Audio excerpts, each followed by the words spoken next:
Bat పట్టుకోండి sir. కాదు నువ్వు ఎన్నిసార్లు బౌలర్కి ఆన్లైన్ బౌలర్ కంప్లైంట్ చేసుకుంటే కూడా ఆటోమేటిక్ డౌన్ అవుతుంది.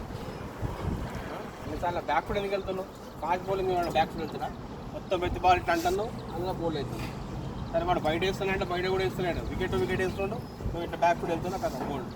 అది ఫ్రంట్ ఫుట్ డిఫెన్స్ అయ్యి లేదా బ్యాక్ ఫుట్ డిఫెన్స్ అయ్యి అవి చేస్తలేవు.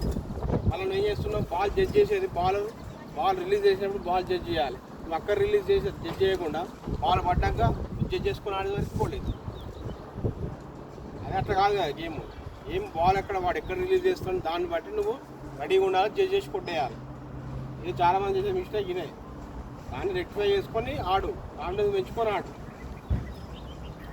ప్రతి బాల్ పైకి కొట్టడానికి ట్రై చేయకు. ట్రై చేస్తే ఆ క్యాచ్ అవుట్ అవుతావు, అవి వెళ్ళిపోతావు. ఎక్కువసేపు క్రీస్లో ఉండాలి. 90 ఓవర్స్ గేమ్ ఆడాలంటే ఎట్లా ఆడుతూ? ఎక్కువసేపు క్రీస్లో ఉండాలి, కింద నుంచి ఆడాలి. అది నేర్చుకో. ఆటోమేటిక్గా వాడు ఇప్పుడు వాడికి కాన్ఫిడెన్స్ వచ్చింది, అది తెలిసిపోయింది ఇప్పుడు నువ్వు ఎట్లా బౌల్ అవుతావు అనేది. ఇప్పటి నుంచి వాడు వేసే బాల్ బౌల్ కాకుండా నువ్వు ఎట్లా డిఫెన్స్ చేస్తావు అని చూసుకో. ఓకేనా?